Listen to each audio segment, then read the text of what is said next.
खुदावंद यीशु मसीह के बबरकत और जलाली नाम में जितने भी देख रहे हैं सबको सलाम। खुदावंद आप सबको बरकत दे, खुदावंद आप सबके साथ हो। और आज मैं नहायत ही तहे दिल से खुदावंद का शुक्रगुज़ार हूँ कि जिसने चाहा कि आप सबके साथ मैं एक वीडियो क्लिप के ज़रिए आपसे बात कर सकूं। और मैं ये कहना चाहता हूँ, जैसा कि आप सबको पता है, आज कल जो लॉकडाउन और जो वायरस जो है जिसकी वजह से काफ़ी मुश्किलात का लोग जो सामना कर रहे हैं, और मेरा ये बिलीव है, मेरा ये यकीन है कि ये सब होने की कुछ वजह है और खुदा कुछ करने को है। खुदा कुछ नया करने को है। जैसे हम देखते हैं, जब भी खुदा कुछ नया करने को होता है तो सबसे पहले वो बपतिस्मा देता है, फिर ज़िंदगियों में जो इनकलाब आता है और ज़िंदगी एक नए रास्ते की तरफ जाती हैं।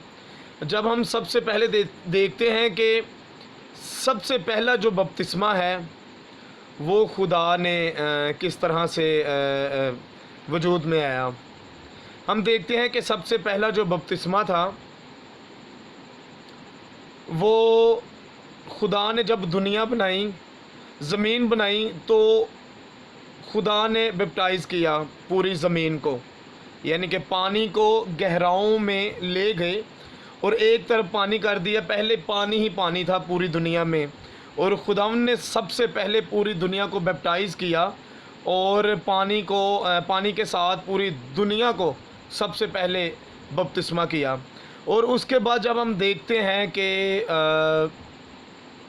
खुदा ने नूह के दौर में जब पानी तूफ़ान के ज़रिए पानी आया और सारा कुछ हुआ, और खुदा ने सारा कुछ बदल दिया।